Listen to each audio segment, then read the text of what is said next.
Continuando, então. É, bom, tá. Então, como que acontece a comunicação entre processos, né?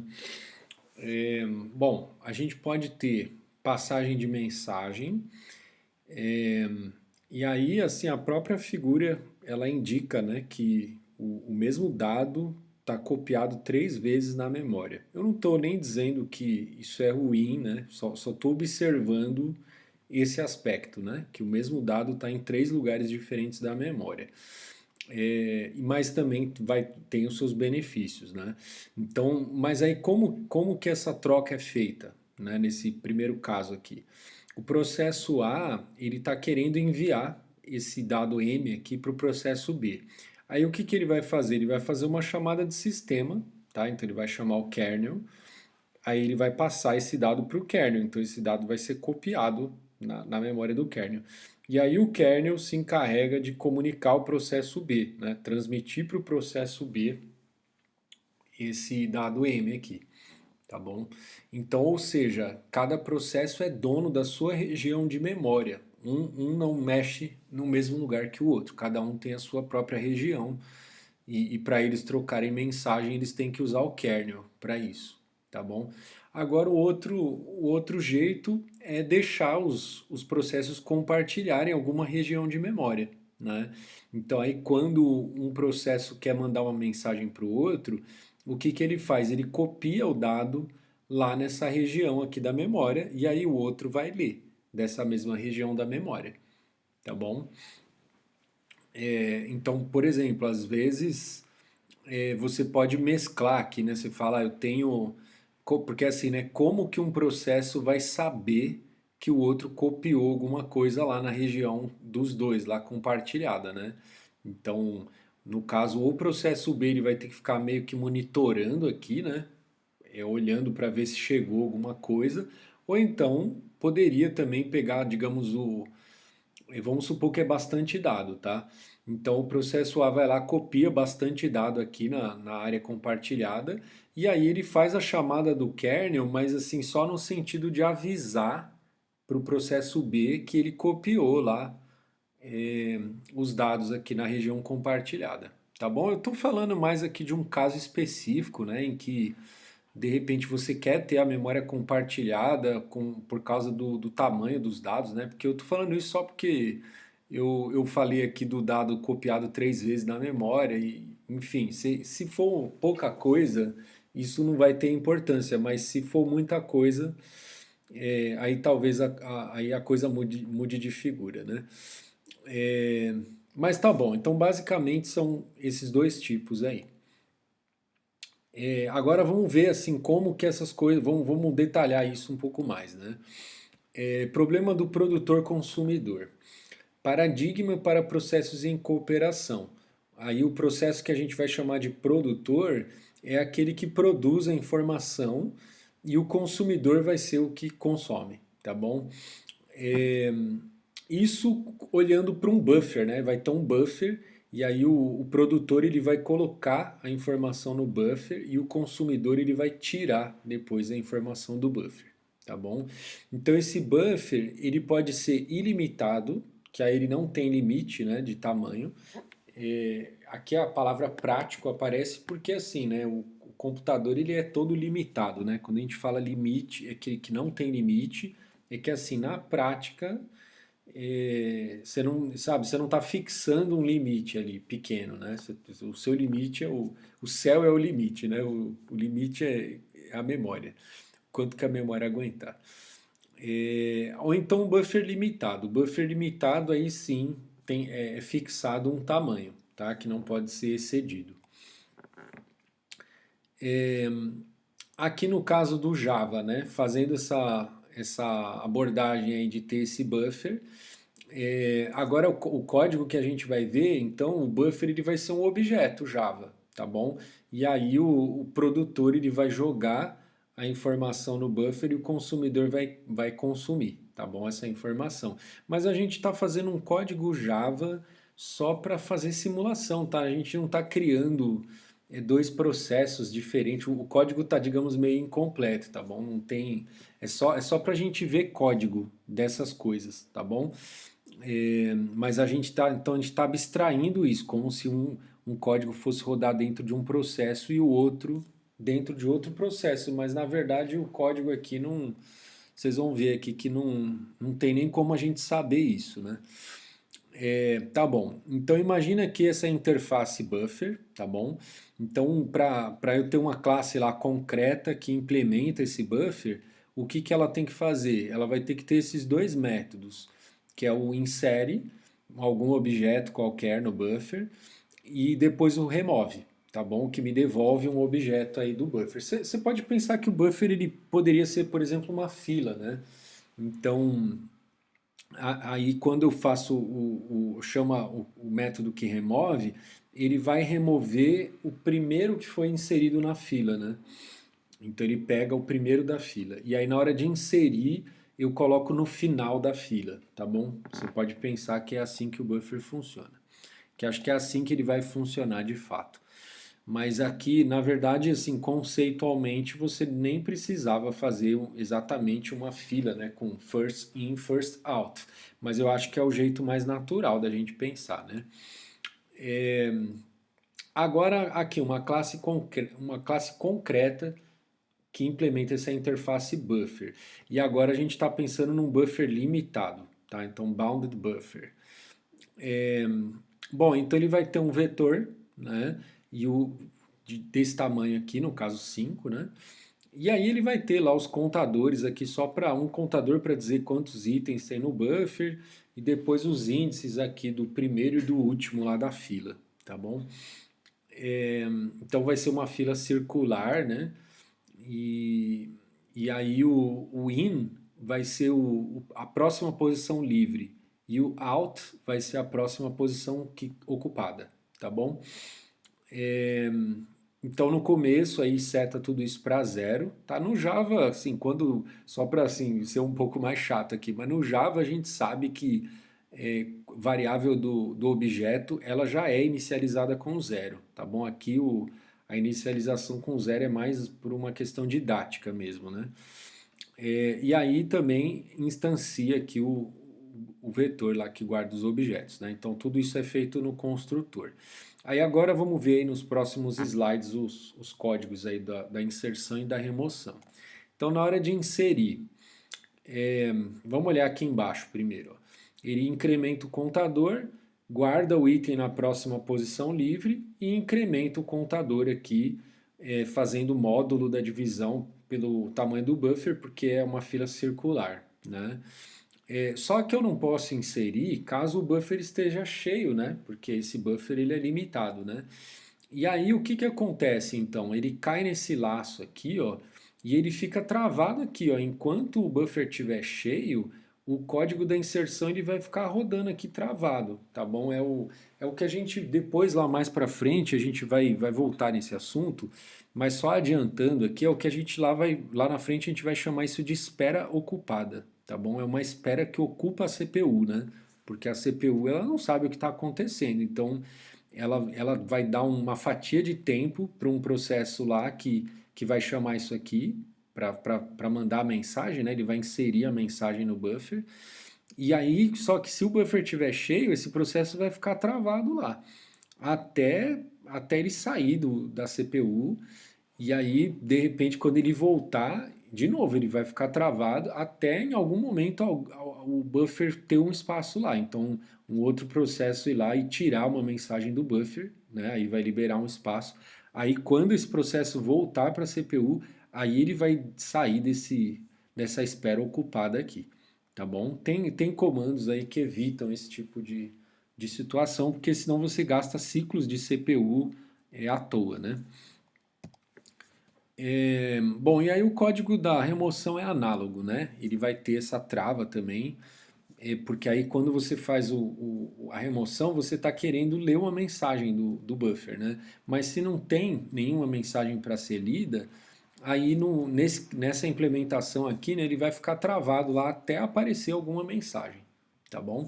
Aí quando aparecer, ele decrementa o contador, pega lá uma posição que está ocupada, né? E aí ele agora desocupa essa posição, tá bom? Fazendo aqui o esquema de incremento circular, né? Tá bom? E aí ele devolve o item que ele removeu, né, do buffer, ele devolve aqui para quem chamou a função remove, certo? Passagem de mensagens. Sistema de mensagem. Processos se comunicam entre si sem lançar mão de variáveis compartilhadas, tá? Então, quando a gente está falando de sistema de mensagem é porque os processos, cada um tem a sua região de memória e eles não compartilham memória. Facilidade de passagem de mensagem oferece duas operações, que aí vai ser o send e o receive, tá bom? E aí o send ele pode ou não ter um limite aqui de um tamanho fixo de mensagem, né? Então, no caso de tamanho fixo, vamos supor que você está pensando numa mensagem de texto, ela tem que ter 50 caracteres. E você só quer mandar um oi. Você vai ter que mandar um oi e preenchendo com um espaço vazio lá o resto, tá bom? Se for tamanho fixo, né? Se P e Q quiserem se comunicar, então P e Q aqui são dois processos, né? Eles precisam estabelecer um link de comunicação entre eles e trocar mensagens por meio essas operações aqui de send e receive, tá bom? Mas antes de realizar essas operações, primeiro eles vão ter que estabelecer um link de comunicação. Como os links são estabelecidos? Né? Isso, assim, na hora de implementar, né? Como que a gente... as coisas que a gente vai ter que decidir, né? Como que esses links são estabelecidos. Um link pode estar associado a mais de dois processos, então um mesmo link, né? Ele pode estar sendo usado por 4, 5 processos ao mesmo tempo, ou ele é só entre dois processos, né? Então, se quiser entrar um terceiro na jogada, mesmo que os três ali estejam querendo cooperar, né? Teria que ter link, vamos supor, entre A e B e depois entre A e C. Vamos supor que o A é o que está dando as ordens lá, né? Aí ele teria que ter um link para mandar mensagem para o B e outro link para mandar para o C, né? Isso, né? Então, assim, é uma decisão que cabe aí a quem vai projetar o sistema operacional, né? Permite link entre mais de dois processos ou não, né? Quantos links pode haver entre cada par de processos em comunicação, né? Então, A e B vão se comunicar, mas eles podem criar 2, 3 links entre eles, né? Ou não, né? Qual é a capacidade de um link, né? O tamanho de uma mensagem que o link pode acomodar é fixo ou variável? Um link é unidirecional ou bidirecional? Né? Então, uma decisão influencia na outra, né? Porque você fala que quantos links pode haver entre cada par de processos em comunicação. Bom, se os seus links forem unidirecionais, talvez faça sentido que pelo menos dois links você vai permitir, né?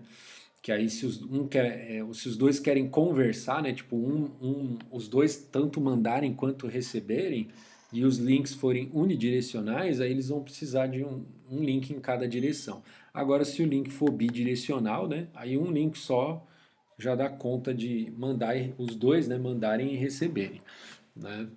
Então, uma coisa que vai influenciar na outra. Mas, às vezes, por alguma razão específica aí, mesmo tendo link bidirecional, eu posso querer ter dois links diferentes, né?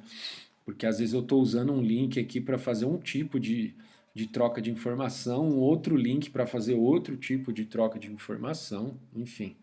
Fica a critério do programador, aí o que ele acha melhor fazer, né? Processos devem nomear um ao outro explicitamente, né, quando se trata de comunicação direta, né? Então, quando eu for mandar a mensagem, eu digo, né, ó, eu quero mandar para o processo P, e aí eu digo qual é a mensagem. E na hora de receber também, né, eu vou receber uma mensagem de um processo Q, e aí eu coloco aqui a região onde eu vou ler a mensagem, né, assim, O buffer, aqui eu vou falar buffer aqui, mas não é buffer naquele sentido que a gente estava usando agora. É, digamos que é o vetor, vai. O vetor onde eu vou receber a mensagem, né? Eu que tenho que passar isso aí. Com o parâmetro da função, né? É, propriedades do link de comunicação. Links são estabelecidos automaticamente, isso quando a gente está falando de comunicação direta, tá? Então, na comunicação direta, eu vou dar o nome aqui do processo, se eu fazer um send, por exemplo, eu falo, ó, manda para o P. Eu não estou abrindo o link, né? Eu estou mandando a mensagem direta. Então, esse link ele vai ser estabelecido automaticamente. Um link é associado a exatamente um par de processos em comunicação, né? De novo, só lembrando, a gente está falando de comunicação direta, tá? Entre cada par existe exatamente um link. O link pode ser unidirecional, mas normalmente é bidirecional. Beleza? Então, na comunicação direta, essa história do link aqui, ela fica meio que transparente aí para o usuário, né? Quem vai fazer essas chamadas aqui, send e receive, só precisa indicar qual é o processo que eles estão querendo mandar ou receber mensagem. Agora, no caso de comunicação indireta, as mensagens são direcionadas e recebidas de caixas de correio, também conhecidas como portas. Cada caixa de correio tem um identificador exclusivo. Os processos só podem se comunicar se compartilharem uma caixa de correio, tá bom? Então, quando eu quero mandar uma mensagem para um processo A, né? Tá querendo mandar mensagem para o processo B. Como que os dois vão fazer, né? Eles vão combinar, eles vão falar, ó, a gente vai usar a caixa de correio 123, né? 123, para ficar fácil. Beleza? Beleza. Aí, quando eu quiser mandar a mensagem, então, eu vou mandar na caixa 123. E aí, o processo que consome, ele vai ler da caixa 123, certo? Ou então, você pode dizer que é a porta, né? A porta 123. A gente está mais acostumado a falar porta, né? Para quem trabalha aí com socket, essas coisas, tá acostumado a usar a palavra porta, né? E não caixa de correio. Propriedades do link de comunicação. Link estabelecido somente se os processos compartilharem uma caixa de correio comum. Um link pode estar associado a muitos processos, então eu tenho vários processos que estão compartilhando a mesma caixa de correio. Então você cria esse link entre todos esses processos. Porque, enfim, acho que vamos dar um exemplo aqui mais dessa, né, quando é computação paralela, né? Então você tem lá um processo que depois ele cria vários, ele divide, né, a tarefa entre vários outros processos, e aí faz sentido, né, que eles compartilhem o mesmo link, porque eles estão, digamos, fazendo a mesma coisa, né? Cada um fazendo um pedaço de uma mesma tarefa, né? Cada um. Assim, você acha que deu para entender o que eu quis dizer, né? A tarefa geral, zona lá que tem que ser feita, ela é fragmentada em pequenas tarefas, e aí cada processo vai executar uma parte. E aí faz sentido que eles troquem aí as mensagens através de uma mesma caixa de correio, né? Para, sei lá, vamos supor, vai uma matriz gigante lá. Aí eu preciso somar todos os números da matriz e aí cada processo vai pegar um pedaço dessa matriz e vai somar e depois vai jogar lá na caixa o resultado dessa soma, né? E aí o processo que coordena tudo isso, ele vai ler, né, essas mensagens e vai somar também esses resultados para obter a soma da matriz toda, né? Quem dera, né, que todo programa que roda assim de computação paralela fosse tão simples, né? Cada par de processos pode compartilhar vários links de comunicação. O link pode ser unidirecional ou bidirecional na comunicação indireta. Operações. Também assim, viu, pessoal? Tem muita informação que também, sei lá, não, conceitualmente eu acho que, sabe, assim, atenham-se ao que é essencial, né? Assim, essas picuinhas aqui, acho que vocês não precisam ficar esquentando a cabeça, né? Ficar decorando, né? Ah, tem comunicação indireta, comunicação direta. Será que o Freire vai perguntar na prova qual é a diferença entre comunicação direta e comunicação indireta? Não, não, não vou fazer isso, tá? Eu não costumo me apegar nas picuinhas das coisas. Ainda na comunicação indireta, operações. Cria uma nova caixa de correio, né? Então, uma operação é criar uma nova caixa de correio, envia e recebe mensagens por meio da caixa de correio, né? Então, você vai ter uma operação lá de enviar, outra de receber, e por fim, uma operação para matar lá a caixa de correio. Primitivos são definidos como send, só que aí agora o A aqui não é um processo, ele é uma caixa de correio, né? Então, na hora de mandar a mensagem, eu tenho que nomear a caixa e não o processo. E a mesma coisa na hora de receber, tá bom? Então, a comunicação indireta basicamente é isso. Eu não falo diretamente com o outro processo, eu uso uma caixa de correio aí no, como intermediária dessa comunicação. Compartilhamento de caixa de correio. Aí aqui no caso, três processos, né, P1, P2, P3, compartilhando uma caixa A. Aí no caso um exemplo, né? Isso aqui é só um exemplo. Aí o P1 seria o produtor e aí o P2 e o P3 seriam consumidores. Aí uma pergunta que você pode pensar, né? Assim, se o P1 enviar então uma mensagem, quem que vai ler? O P1 ou o P2? Porque os dois são consumidores, né? Então, quem que vai. E aí a gente viu que assim, quando a mensagem é consumida, ela sai da caixa, né? Então, não é que o P1 vai enviar a mensagem e tanto o P1 como o P2 vão receber, né? Um dos dois vai, sei lá, vai chegar primeiro e vai ler a mensagem, né? Na verdade, assim, essa é a pergunta que a gente tem que responder, né? O que que a gente gostaria que acontecesse? Que os dois lessem a mesma mensagem ou quem chegar primeiro lê, né? Sei lá. Soluções. Permite que um link seja associado a no máximo dois processos. Então você falou uma solução para não ter esse dilema é proibir, né? Então assim, só tem dois processos. Um manda, o outro consome. Não tem como dar esse dilema, né? Outra solução. Permite que somente um processo de cada vez execute uma operação de recepção. Então, enquanto o P1 está recebendo, nenhum outro processo pode entrar lá e receber também, porque na hora que quando a gente for ver lá de falar de concorrência, né, da CPU, então no meio, quando um processo está pegando a mensagem, a CPU pode trocar de contexto, né? Aí de repente o outro também quer ler, né? E aí? Aí vai lascar tudo, né?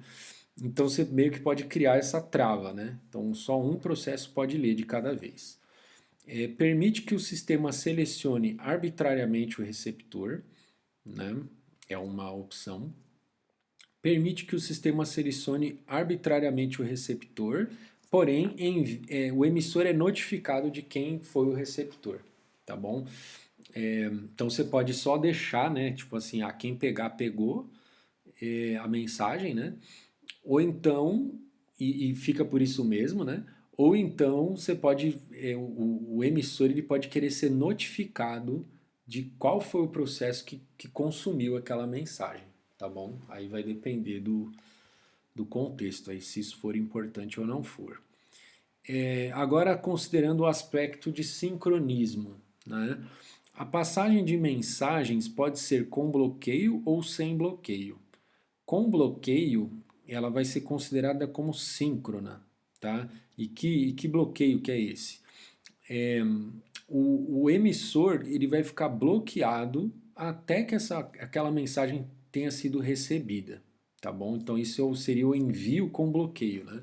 Então envio com bloqueio é isso. Eu quero ter certeza, né, que aquela mensagem foi consumida e eu não quero continuar a executar enquanto isso não acontecer. Então eu vou ficar bloqueado lá. Ou então eu posso ter a recepção com bloqueio, tá? Então o receptor fica bloqueado até que alguma mensagem esteja disponível, que foi o código que a gente viu lá, né? O receptor bloqueado quando não tinha, né, mensagem, ele ficava lá bloqueado esperando chegar uma mensagem, né? Agora, sem bloqueio. Envio sem bloqueio faz com que o emissor envie a mensagem e continue, né? E recepção sem bloqueio faz com que o receptor receba uma mensagem válida ou nulo. Porque aqui você vai falar envio sem bloqueio, acho que é até mais natural de entender, né? Você falar, eu vou mandar e eu não quero saber, né, se recebeu ou não, para mim tanto faz. Agora, o que, que seria uma recepção sem bloqueio, né? A recepção sem bloqueio, no caso, então ela faz sentido quando não tem mensagem, né? Então você fala, eu vou ler a mensagem, mas se o buffer lá, a caixa de correio estiver vazia, eu não quero ficar bloqueado, eu quero que me devolva nulo, tá bom? Então eu tento fazer a leitura, voltou nulo é porque não tem mensagem lá, tá? Então essa é a recepção sem bloqueio. Buffers.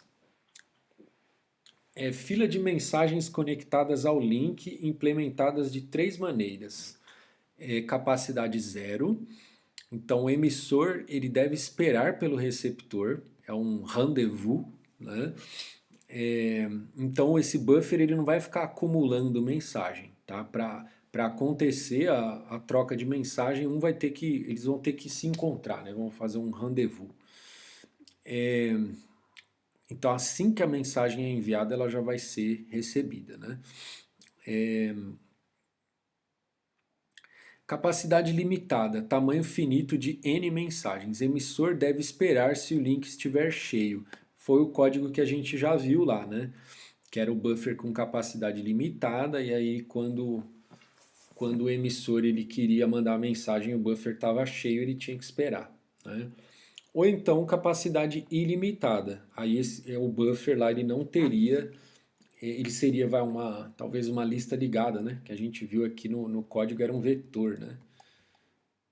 Era um vetor aqui, né, que tinha esse tamanho. Poderia ser uma lista ligada, né? Aí na hora de inserir, você vai lá e insere e não tem um tamanho já pré-fixado, né? Agora vamos ver essa interface channel, do canal de comunicação, né? Então, de novo, tem os mesmos métodos lá, né? O send e receive. Aí eu tenho essa classe aqui, ó, message queue, que implementa o canal. E aí ele está usando o vector, né? Que o vector é uma classe do Java que ela é um vetor dinâmico, né? É um vetor que ele não tem um tamanho fixo, né? Você consegue usar como vetor lá, indexar, né? Pedir o elemento, sei lá, o elemento na posição 7, uma coisa assim, mas ele não é um vetorzão que o tamanho dele é fixo, né? Aí na hora de mandar mensagem, então não preciso mais ficar esperando, né? Porque aí sempre vai ter mais espaço aqui no vector. Então ele já vai lá e já adiciona na fila. E agora no receive, como a gente quer fazer lá o recebimento, como é que chama? Sem bloqueio, né? Então se a fila estiver vazia, em vez dele travar lá e esperar, vai devolver nulo, tá bom? Então, basicamente essas são as diferenças aí do que a gente tinha visto antes, né? Aí agora um exemplo aqui, ó, de uso disso, né? Então eu peguei lá, tô com a referência do canal, né? E aí eu tô fazendo um código aqui de um produtor que é workaholic, né? Ele entra num laço infinito aqui e fica mandando mensagem, ele fica instanciando aqui uma nova data, né? E aí essa data aqui do Java ela vem com dia, mês, ano e hora também, né? Minuto, segundo, essas coisas todas. Então aí ele vai ficar girando aqui infinitamente nesse laço e mandando essas mensagens de data. E o consumidor vai fazer a mesma coisa, né? Só que vai ler, né? Então ele vai ficar também num laço eterno aí. E aí ele pega a mensagem e aí ele vê se a mensagem for diferente de nulo, aí ele de repente, sei lá, imprime na tela, faz alguma coisa aí com a mensagem. Tá bom? Agora vamos falar de comunicação entre processos que estão em máquinas diferentes, né? Então tem um processo que está na máquina cliente e outro que está na máquina servidor. Vou tomar minha água aqui.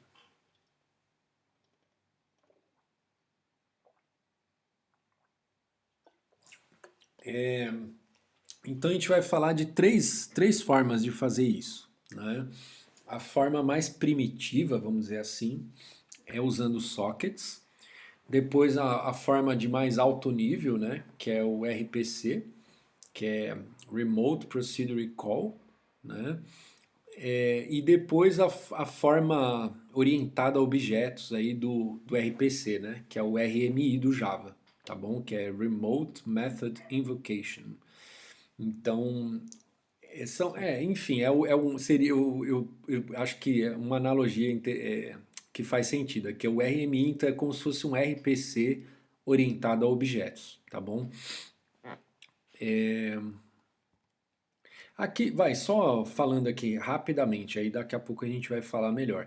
Então, o socket é meio que assim, você vai mandando dado fragmentado, né? Você fala, vou mandar um inteiro, vou mandar um byte, vou mandar 10 bytes, vai mandando dado assim, né? Fragmentado. A chamada de procedimento remoto, como o próprio nome já diz, né? Você vai chamar uma função, né? Então você está no teu. É um jeito mais alto nível de fazer a coisa, né? Então, em vez de você ficar passando o dado assim fragmentado, né? Você vai chamar uma função. Então, eu estou lá no código do cliente e eu faço uma chamada, como eu faço aqui localmente, né? Eu estou dentro do meu programa, eu quero lá chamar uma função, eu vou lá e chamo, né? Aí eu quero fazer essa chamada, só que não é uma função que está aqui, né? Na minha máquina, é uma função que está lá no código lá do servidor, tá bom? Então daqui a pouco a gente vai ver como que isso funciona lá por baixo dos panos, né? Mas, enfim, é um jeito de mais alto nível aqui de fazer as coisas. Agora no Java, como o Java é orientado a objetos, né? Então no Java a gente tem um objeto e aí a gente chama os métodos naquele objeto. Então, quando a gente quer fazer isso remotamente, eu tenho um objeto remoto e que eu vou chamar um método nele, tá bom? Então é isso que vai acontecer. Então vamos ver aqui nos detalhes aqui. Sockets. Um socket é definido como uma extremidade para comunicação, concatenação de endereço IP e porta. Então, isso aqui é um socket, ó. É o endereço do host, dois pontos, a porta que eu quero mandar. Então, vou mandar uma mensagem nesse socket aqui, ó, né? Nesse servidor, nessa porta aqui, tá bom? A comunicação acontece entre um par de sockets. Tá? Então, para haver comunicação, eu tenho que ter um par de sockets, um no cliente e um no servidor. Né? Então, qual é o endereço do cliente, qual é a porta que o cliente está usando, e a mesma coisa o servidor, qual é o endereço e qual é a porta.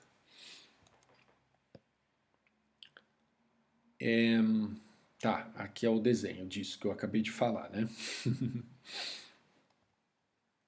Agora vamos ver um código, né? Um código feito em Java, né? Como usar socket em Java. Às vezes o programa, às vezes eu falo isso também sem querer, tá? Que a gente é jeito errado de falar as coisas, né? Que a gente fala assim, eu vou mandar um socket, né? Como se, na verdade, assim, a gente manda mensagem, tá bom? Então o socket é esse parzinho aqui do endereço do host e a porta. Isso é um socket. E aí, tendo os dois sockets, a gente consegue passar as mensagens aqui, fazer a comunicação, tá bom? Às vezes o pessoal fala, vamos mandar um socket aí, né? É jeito errado de falar. Mas uma vez que a gente aprende errado, depois é difícil da gente corrigir, né? A gente acaba falando errado a vida toda. Tá bom. Então aqui, ó, um código que se você quiser. Aliás, assim, né? A propósito, tudo isso aqui, tanto o socket como o RPC, como o RMI, você consegue testar na mesma máquina, tá? Então, assim, a ideia é que você esteja em máquinas diferentes. Mas se você quiser brincar na tua máquina, você consegue, tá bom? Então, no caso do socket aqui, é só você colocar aqui o mesmo host, tá bom? O mesmo endereço aqui, ó, da tua máquina, localhost, né? Tá bom? Então dá para você testar esse código aqui se você quiser, tendo uma máquina só na tua máquina, tá bom? Aí você abre lá pega lá, vamos supor que está executando no terminal, né? Então você abre dois terminais diferentes, aí num terminal você roda o teu programa cliente, no outro terminal você roda o teu programa servidor, tá bom? Embora os dois estejam rodando na mesma máquina, mas você roda aqui o date server aqui num terminal e depois o date client em outro terminal, tá bom? Tá bom, então vamos ver como que funciona aqui, ó. O servidor de data aqui, o que ele tem que fazer? Ele tem que instanciar um objeto do tipo server socket, já dizendo qual é a porta que ele vai escutar, tá bom? Então o servidor aqui no caso é quem vai escutar, tá bom? É quem vai escutar, não. Na verdade, assim, ele vai mandar a data, né? Ele é o servidor da data, né? Mas é porque ele vai mandar, porque ele vai receber uma requisição, né? Então ele vai receber uma requisição, ó, me manda uma data aí ele vai mandar, tá bom? Então, quando ele criar aqui o server socket, ele vai dizer em qual porta que ele vai usar, tá bom? Então, quem quiser falar com esse date server aqui vai ter que usar essa porta aqui, tá bom? No servidor, lá no host em que esse cara estiver rodando. Aí ele tem aqui um laço, né, enquanto verdadeiro aí. Aí esse comando aqui, né, esse método, né, accept desse objeto. Eu vou ficar travado nessa linha aqui, tá? Esse código ele vai ficar travado nessa linha até eu receber a mensagem aqui, tá bom? Então alguém vai me mandar a mensagem nessa porta. Quando a mensagem chegar, eu saio dessa linha aqui, tá bom?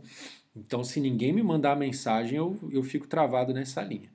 Aí recebi a mensagem. Aí o que eu vou fazer? Eu vou pegar aqui o output stream do objeto aqui do cliente, né? Que é o socket, né? Então vou pegar o output stream daquele socket, né? E vou escrever a data lá. Então eu vou mandar, a minha mensagem vai ser um texto com a data que eu vou criar agora, tá? Vou dar new na data e vou transformar em string para mandar, tá bom? Aqui só de curiosidade, pessoal, o Java ele tem um mecanismo de serialização de objetos, tá bom? Então, porque no socket vamos supor que você quisesse passar o objeto data e não a string da data. O Java dá para fazer isso, tá bom? Ele tem um jeito lá de você serializar o objeto, tá? Ou seriar, tá? Eu não sei nem se é seriar ou se é serializar, tá bom? Aí então ele está escrevendo aqui, né, nessa stream aqui ele está mandando, né, a data. E aí, beleza, aí deu o close, tá? Terminou aqui a ele finalizou, né? Ele recebeu a mensagem, mandou a data que o cara pediu e finalizou a conexão, tá bom?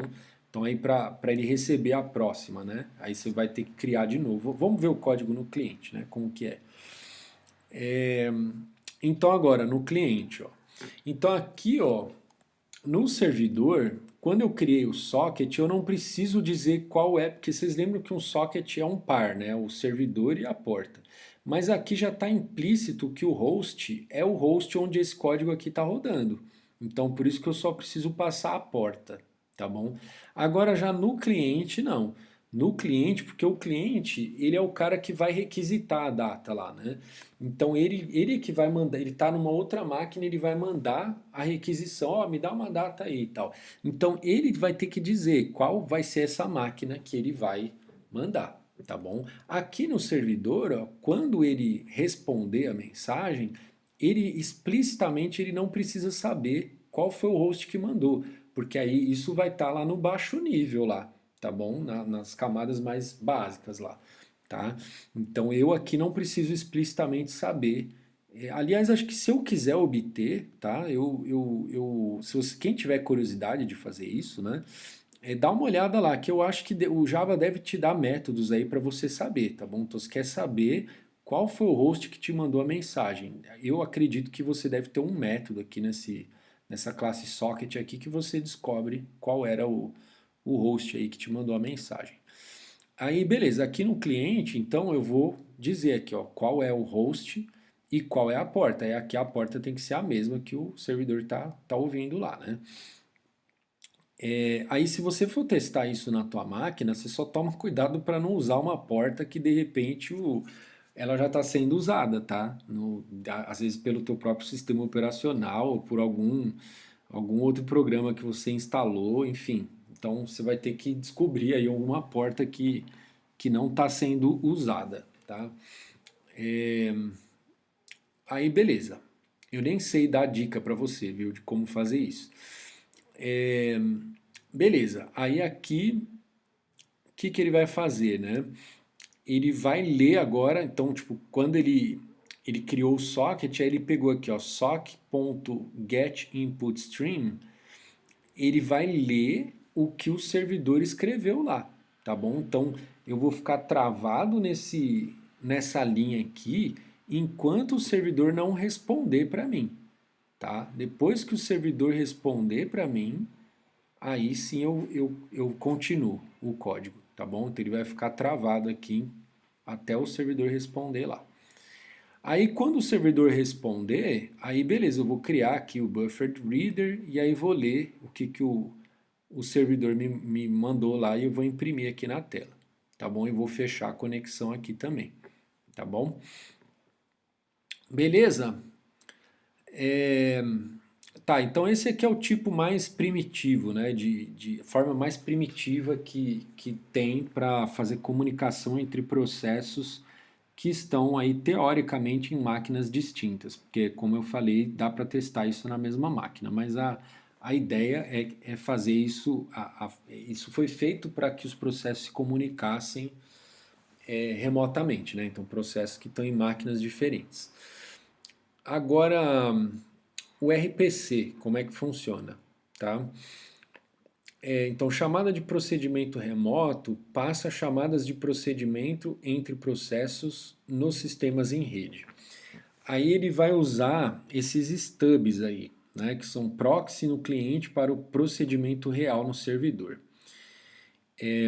Tem o stub e tem o skeleton, né? Então, o stub no cliente localiza o servidor e organiza os parâmetros. O skeleton no servidor recebe essa mensagem, descompacta os parâmetros organizados e realiza o procedimento no servidor. Aqui não tem um. Ó, eu vou pular um pouco aqui só para mostrar isso aqui, tá? Que eu acho que eu queria ter um desenho aqui para mostrar para vocês, que eu acho que fica mais intuitivo, para entender aí o que é o stub e o que é o skeleton. E isso é a mesma, no RMI é a mesma coisa, tá? O princípio é o mesmo, né? Então o que acontece? Aí você não precisa ler aqui ainda, tá? Porque a gente não tá. Aqui a figura é do RMI, né? Então esquece o que está escrito aqui, só vamos ver o fluxo do negócio, né? Então o que acontece, ó? O meu cliente aqui, ele quer conversar com o servidor, tá? Imagina aqui que esse objeto remoto aqui é o servidor, tá? Aí no socket, lá na comunicação via socket, a gente ia ter que fazer tudo aquilo que a gente viu lá, né? E aí você vê que dentro do código do cliente, ele vai ter que, digamos, empacotar essa mensagem de algum jeito, tá? No caso lá, o empacotar a mensagem é fazer o toString na data, tá bom? Então ele vai stringificar a data. Agora imagina que você precisasse passar vários objetos como parâmetro, né? Você ia ter que stringificar o que você vai passar, tá bom? Estou inventando esse verbo aí, stringificar. Aí lá no, ou seja, então você está fazendo um código que ele meio que não tem nada a ver com o que você quer fazer de fato, que o que você quer fazer de fato é mandar a mensagem, né? E aí você está tendo que stringificar a mensagem mais por causa do meio que você vai usar, que é a comunicação via socket, né? Ou seja, não é legal fazer isso. E aí você pode pensar em formas meio padronizadas de fazer, né? Você fala, se eu tiver uma lista com tantos parâmetros, eu faço aqui um código meio genérico para fazer essa stringificação, né? Para, digamos, empacotar os dados, né? E aí o mesmo inconveniente você vai ter lá no servidor, né? Ele vai receber os dados empacotados, stringificados, e aí ele vai ter um código lá para desempacotar esses dados, tá bom? Que também não tem nada a ver com o que ele tem que fazer de fato, tá bom? Aqui no caso, no nosso exemplo, o que o servidor tem que fazer de fato é criar uma nova data, né? Certo? E aí, da mesma forma, eu poderia pensar num jeito meio genérico, um código meio genérico que sempre ele sabe desempacotar os dados que o servidor vai receber.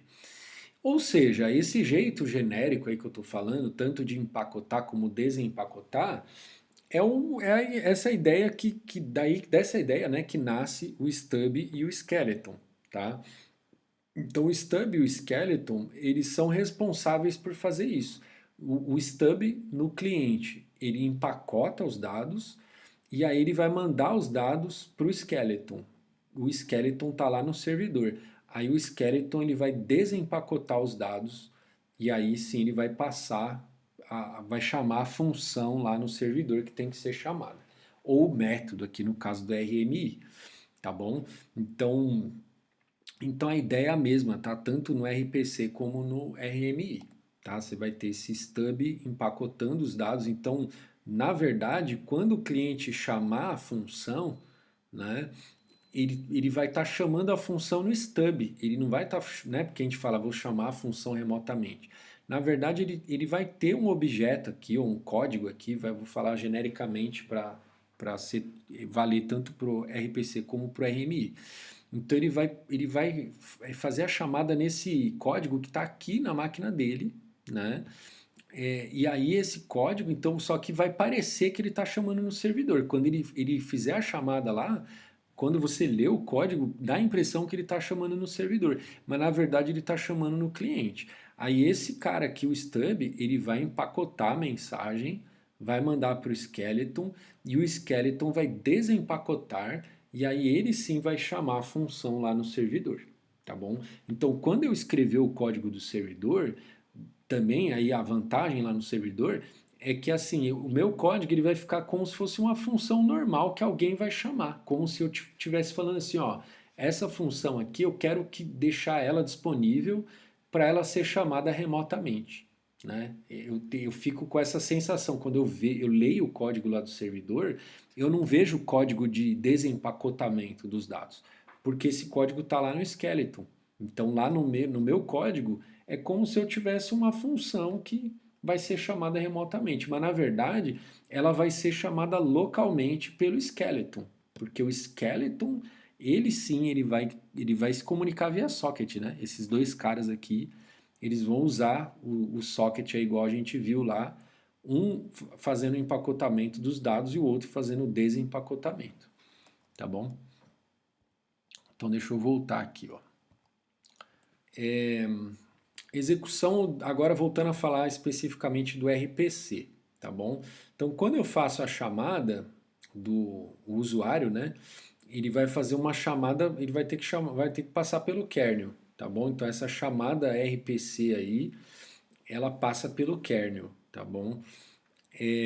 Aí o kernel vai mandar a mensagem, esse matchmaker aí, vai mandar a mensagem lá no servidor, vai ter o matchmaker lá do lado do servidor, né? Para procurar, né? Porque quando você falar, o RPC é o que eu quero, né?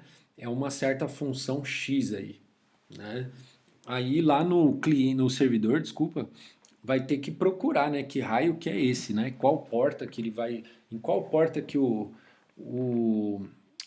como é que chama? O skeleton vai estar ouvindo, né? Porque quem vai ouvir no fundo é o skeleton, né?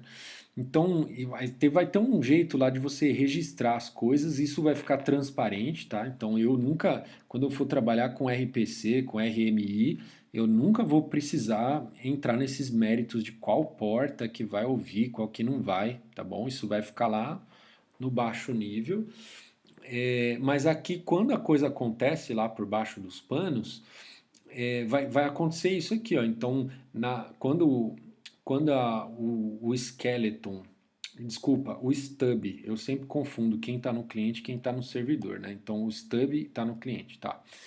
Então, quando o stub ele for fazer a chamada no servidor, ele primeiro vai ter que descobrir em qual porta que o skeleton vai escutar ele, tá bom? Aí então depois que ele souber a porta, aí sim ele vai fazer a comunicação, tá? O stub com o skeleton, beleza? E aí ele vai mandar mensagem e vai receber a resposta. RMI, como eu já disse, né? É um RPC orientado a objetos, né? Então eu tenho um programa Java aqui dentro da minha JVM e vai se comunicar com outro programa Java em outra JVM. Você pode testar as duas JVMs, duas instâncias, né, diferentes da JVM dentro da sua própria máquina ou então em máquinas separadas, tá bom? Mas a ideia é fazer isso funcionar em máquinas separadas. Aí, bom, aqui é o que eu já expliquei, mas agora falando mais especificamente no Java, né? Então você vai chamar o método. Aí no caso, quando você escreve lá o código Java, RMI, você vai usar um comando que no RPC também, tá? No RPC é a mesma coisa também. Você roda um comando que ele vai gerar o stub e o skeleton, tá bom? Porque o stub, e tanto o stub quanto o skeleton, eles não são códigos genéricos, que assim, para um cliente eu uso, para clientes diferentes, né, eu uso o mesmo stub, e para objetos remotos diferentes eu uso o mesmo skeleton. Não é assim que funciona, tá? O código do stub e do skeleton, eles são específicos para cada cliente, para cada objeto remoto. Só que esse código ele é gerado automaticamente. Então, quando eu tenho meu cliente lá, eu rodo algum comando lá que eu não me lembro agora qual comando que é, e aí ele vai lá e ele gera esses códigos, tá bom? E a mesma coisa o skeleton, beleza? Aí para fazer funcionar então, né?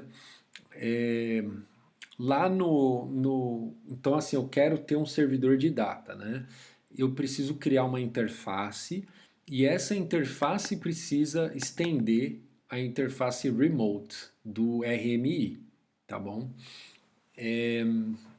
Aí, beleza. E aí todos os métodos remotos, eles têm que lançar remote exception, tá bom? Ele tem que declarar que lança remote exception. Isso faz parte do contrato aí do RMI, tá bom?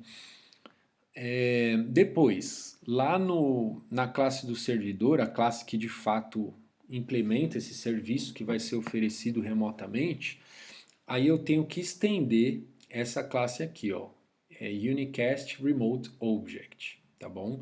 E eu estou implementando o meu Remote Dates, tá bom? Então vou ter que implementar a interface que eu defini, mas que ela tem que estender a interface remote do RMI, tá bom?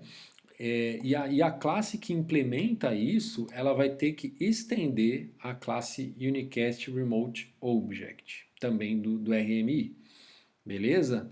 Aí, de novo, mesma coisa, ó, construtor, tá? Lança Remote Exception.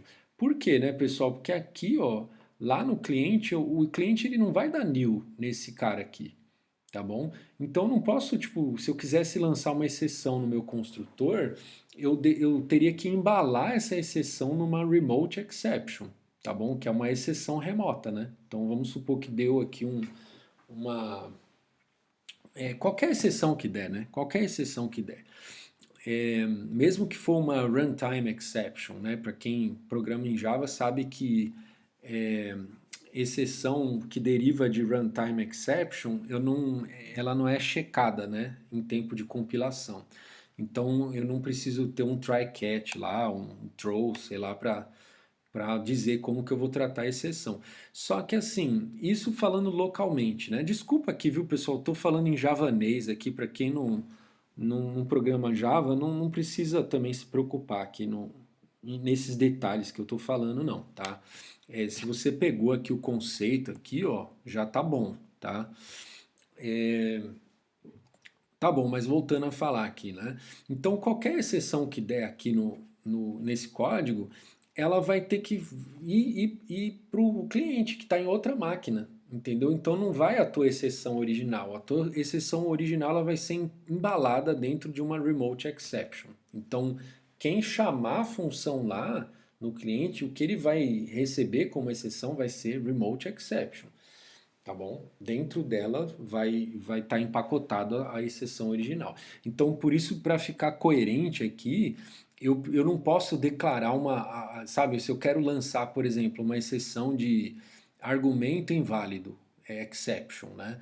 Eu não posso dizer que eu lanço essa exceção aqui, tá? A não ser que ela estenda remote exception, né? Que aí ela é uma remote exception, tá bom? Então eu só posso lançar exceções remotas quando eu estou escrevendo um objeto remoto, tá bom? Aí eu tenho um método remoto aqui que eu tinha definido na interface, né? Que é o getDate. Então estou implementando aqui. Beleza. Aí aqui, ó, esse código não precisava estar aqui, tá? Esse código main aqui, ele vai precisar ser executado em algum momento, tá? Ele poderia estar aqui dentro ou não. Que é o que, né? O que, que eu tenho que fazer para esse negócio funcionar? Eu tenho que instanciar um objeto dessa classe e eu tenho que fazer um rebind aqui, ó, nesse naming aqui, né? Então eu vou dar um nome aqui para o serviço, é um nome que eu invento, tá? Então date server é o nome que eu inventei e eu vou ter que colocar lá a instância do objeto. Tá bom? Então é um lugar lá do que vai resolver o nome, né? Quando o cliente quiser chamar, ele vai chamar pelo nome, né? Ele vai falar, eu quero um serviço lá chamado date server, tá bom? Então eu estou registrando aqui o meu objeto remoto, beleza? Agora o código do cliente, né? Então aqui, ó, o código do cliente. Como que eu obtenho um objeto remoto? Eu vou pegar essa classe aqui, naming, chamar esse método estático aqui, ó, lookup, tá?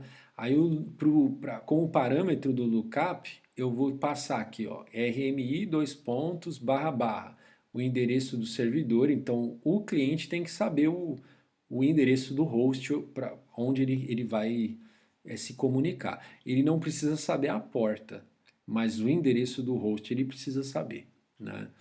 É bom, enfim, isso aqui é inevitável, né? E aí ele depois barra o nome do serviço, tá bom? Então esse foi o nome que eu registrei aqui, né? Então o servidor foi registrado com esse nome, o cliente vai ter que saber lá qual foi o nome registrado, tá bom? Se ele vai usar o serviço, é porque, enfim, ele tem que conhecer, né, o serviço. Aí depois que fez o lookup, aí vai vir essa referência aqui do objeto remoto, tá bom? Aí aqui na verdade, ó, a referência que eu estou pegando do objeto remoto no fundo é a referência do stub, tá? Porque o stub ele vai implementar essa interface aqui também, ó. Então aí o stub, quando eu chamar aqui, ó, cadê? Quando eu chamar aqui, ó, getDate, né, ele vai estar chamando esse método no stub, né? Cadê aqui, ó? Então ele vai estar chamando aqui, ó, getDate no stub. Aí o stub vai empacotar a mensagem e tal, vai mandar para o skeleton. Aí o skeleton vai desempacotar a mensagem e aí o skeleton vai chamar, o skeleton vai estar lá no servidor, né? Aí ele vai chamar o método getDate nessa instância aqui que eu registrei lá, ó, que eu fiz o rebind aqui, né? Aí ele vai chamar o skeleton, então vai chamar esse getDate lá no objeto, lá no servidor. Beleza, pessoal? Fim do capítulo 3. Maravilha! Vou poder dormir. Abraços aí, pessoal. Bom final de semana para todo mundo. Tchau, tchau.